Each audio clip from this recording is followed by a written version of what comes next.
Hello, we will send this tool and some nut to you. We'll put the nut in this little box. So when you get the nut, you just put the nut into the cutout on the frame.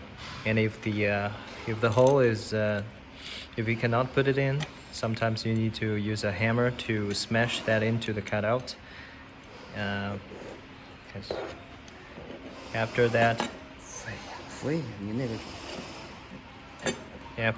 you just install the tool to the nut and squeeze the lever.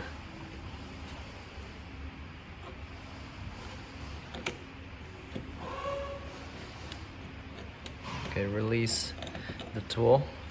You'll see at the back it's fixed. Then you can use totally the same bolt on the bike to install the rear rack.